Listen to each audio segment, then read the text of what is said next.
Maaga kami naman daw ni Itay para hindi ho kami abutan ng bagyong Pipito. At yung mahuhuli namin, yan yung kakainin namin hanggang mamayang hapon. Akin na din hong sinape yung aking mga ibon at saka manok at kalabaw. Dahil lumiis ang bagyo at dumating ho yung aking bunsong kapatid, nagaya ho siyang pandawin namin. Nang biglang magpatawa si Itay. May nagbuhat na din pala ng ating bangka papunta doon sa ating tricycle. Mga kababayan ko ho yan, din ho sa Lumban, Laguna. Pagdating ho ng gabi, naging ganito ho yung langit. Kinabukasan ay naman daw din kami. Ayan, bigla din ho nawala si Itay. Nalaglag na naman ho sa bangka. Kinahapunan ay meron din hong pumasyal sa atin ng mga nakabike.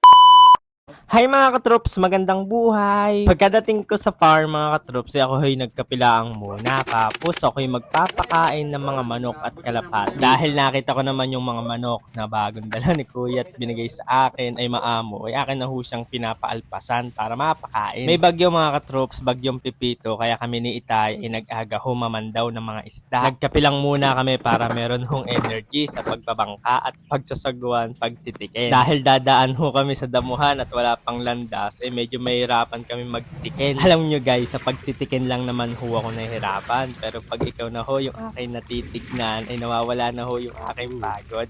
Pero lang alas 2 daw ho ang daan ng bagyo, kaya kami ni Itay ay nangisda para may panghulam kami mamaya. Medyo may karamihan ho yung huli namin ngayon mga katrops, at kung hindi naman ho namin papandawin yan, ay masasayang lang ho, gawa malulunod sila mamaya dagawa ng bagyo. Kaya meron na kaming uulamin mamaya, ay amin na lang lulutuin pagkakadating doon sa kubo at magsasaing na rin. Amin na lang hong dadamihan ng sinaing para may kakainin kami hanggang mamayang hapon. Yan hong nahuhuli namin tilapia. Ayan ho yung mga original tilapia din sa amin sa Lumban, Laguna. Meron pa kasing mga tilapyang Gloria Dines, saka ho Escudero at iba pa. Medyo may kalakasan ng kaunti yung hangin, kaya medyo nahihirapan kami ni Tay magsagwan. Minsan mawawala, tapos medyo umaambon na. Amin na hong binibilisan ang pangamandaw para naman makauwi na kami. Baka mamaya ay maabutan kami ng bagyo din. Pauwi na kami din mga katrops. Medyo kumukilimlim na ang panahon. Kaya pagkadating sa Pangpang ay amin na hong sinape yung bangka. Nilagay na ho namin doon sa may kubo, itinali. Ganyan ho yung ginagawa namin sa bangka mga katrops. Sa amin ho siyang itatali ng mabuti para pag tumaas yung tubig ay mapupuno siya at lulubog na yung bangka. Mas mabilis kasing hanapin kung saan yun kesa naman ho agusin. At ito na ho yung aming huli mga katrops na masarap na tilapia at malinamnam. Ayan, pauwi na kami ni Itay. Yung hong mga alaga naming hayop mga katrops ay amin na din siyang sinesafety tulad ho nitong mga lovebird,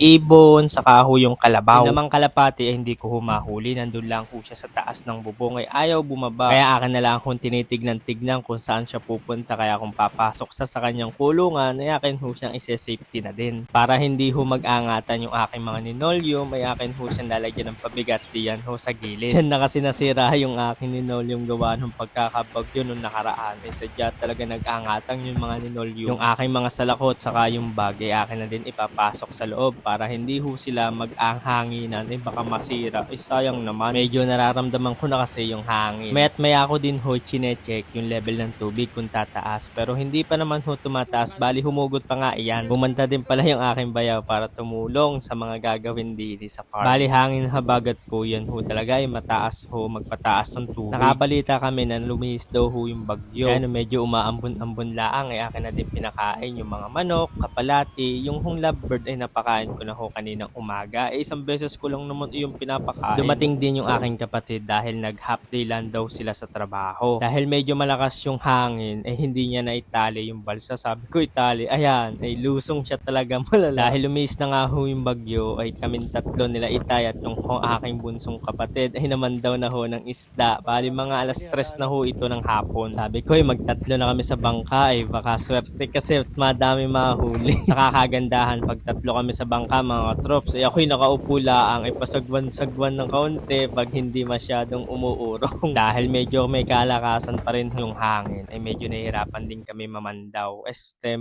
Magbangka. Dahil malakas yung hangin at medyo maalog po yung bangka ay may inaantay na may mahulog. Sabi ko nga wala magpapatawa baka mamaya may magpatawa sa kanila. Ako kasi hindi ho mahuhulog diyan kasi ako'y nakaupo lang. Si Itay saka ho yung kapatid ko ay nagtitikin. Yung makalagpas kami sa mga damuhan at sa landas, ayan, medyo malapit na kami dun sa amin inuumangan at mag-aangat na kami ng mga buhay. At kung madali na ho siyang tikinin ng sagwanin, maya-maya lang ay nagpatawa si Itay. Uupo diyan sa may case, nagsala ng upo. Ayan, medyo nahulog. Ito may kangala na yun.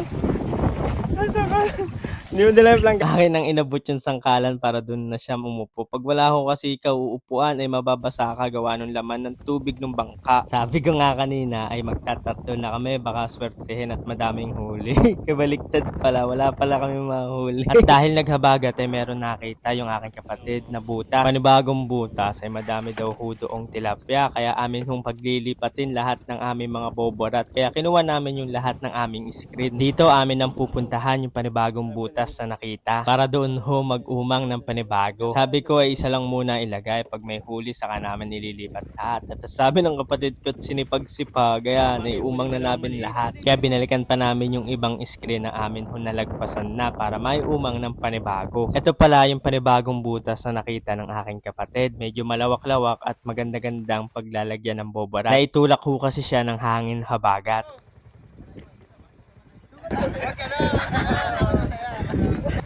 Shoutout sa'yo, Ate Irene! Lagi nanonood yun. Wala kang mananakay, at dito lang tawawa. Oy, Nico, shoutout! Dito lang yung mananakay mo. Shoutout, ate! Shoutout kay Ate Mehan! Wala telepon nyo! Yung anak ko wala dito! Ayan ho, pagkakadating namin sa may karsada ay nandyan ho sila, yung aking ho mga kababayan din ho sa Lumban, Laguna. Sila na din yung nagangat ng bangka doon sa taas ng bubong ng aming tricycle. Pagtulong-tulong talaga ay yung mabigat sa bagay ay gumagaan. Okay na. Hop, yan.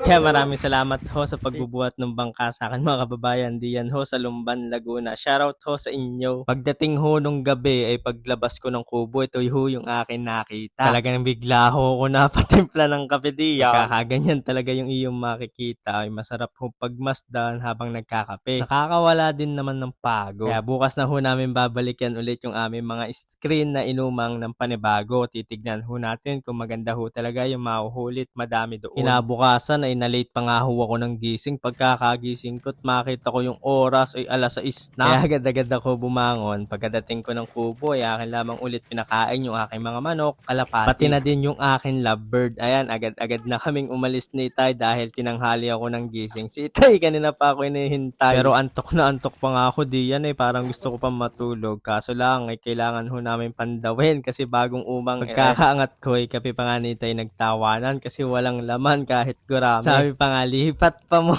Ayan, wala kami nahuli sa panibagong umang mga katroops. Lahat ng screen ay walang huli. Kaya ayan, hinagis ko na yung iba doon para mailipat na din sa dati. Babalikan ko na lang ho yan mamaya para mabilis ko makita. Kaya akin na lang hinagis sa ilalim. O sa ilalim, ba't sa ilalim? Sa ibabaw pala ng damuhan. Habang ako'y nagtitikin ay nagulat na lang ako na meron hong kumalabog sa likod. Ay nalaglag na pala si Tay. Pagkakalingin ko, si Tay nawala. Pagkikita ko ay nandun na sa ilalim. Ay sa baba. At hindi, pagkakapit sa bangka, buti na lang medyo madamo kaya medyo mabilis siya nakaangat. Kung mapapansin nyo nga yung inumangan namin kahapon ay medyo maluwang pa. Ngayon ay nagsikip na ay natangay ulit ng hangin or binalik yung mga water lily sa dati. Kinabahan pa nga kami ni Itay habang papunta kami doon. Sabi ko, ay natubunan na yata yung aking mga screen. Buti na raang ay meron pang landas na kasya ang bangka. Kaya nakuha pa rin namin yung mga screen na hindi ho nawala. Habang nagkakamay ako nung hapon mga katrops, ay nag-aagaw dilim na may dumaan hong mga kabataan. Yan kami ho muna ay nagpicture.